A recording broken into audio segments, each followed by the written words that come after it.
quật tài từ một tổ đi cái đây nhóm sẽ kề bảo một người đại người tranh bảo kề lên không bao cái đen này chung vui và phải khám phá bằng sáng và có những rất rất rộng thuộc hướng tới của ông sợ đi cơ nhà của vợ tôi khai xây xa cho tay chơi chơi chẳng có bóng hung dễ và đang đang mũi mũi ba này sẽ bay tay cùng bờ hơn chàng tay chơi chơi ngủ nhà kề bên đăng nhóm về từ đôi sang đi chơi đang cùng ta lên đông nam con nhìn đây chàng chàng mời ơi chàng ngờ rong sai mong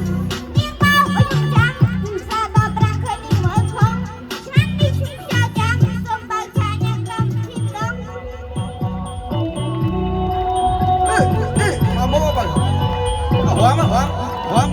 Riêng lagi đang tung cây cá đấy. Ê mà em ở bên đây. Ôi mà em lên bên ta mà thế bơi. nhóm về từ đôi sang đi chơi chàng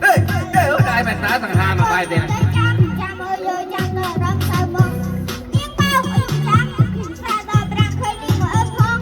chàng đi chuyến chào chàng sớm bao cha nhạc lâm chim đông mà giờ chuột đời từ một tổ đi cái đây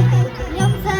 kề bảo một người đang người tranh bảo kê lít không ba cái đàn này chung vui và phải khám phá bằng sáng và có những rất rất rộng thuộc hướng tới của ông sợ đi cơ nhà của vợ tôi không khai xây xa cho tay chơi chơi chẳng có bóng hung dễ và đang đang mũi mũi ba này sẽ bay tay cùng bờ hơn chàng tay chàng chơi ngủ vì chàng kề bên đăng nhóm về từ đôi sang đi chơi chàng cùng ta lên đông nam quân những đây chàng mời ơi chàng ngờ rong sai mong tiếng bao ở trong chàng từ xa bao trang khơi đi mở không chàng đi chuyến chơi chàng sớm bao cha nhạc lâm chim đông nhóm về từ đôi sang chơi chàng cùng ta lên đông đây chàng ơi ơi chàng ngờ rong sai mong tiếng bao ở trong chàng từ xa bao trang khơi đi mở không chàng đi chuyến chơi chàng sớm bao cha Có tiền bay chơi cho bay tiền nổi nổi à.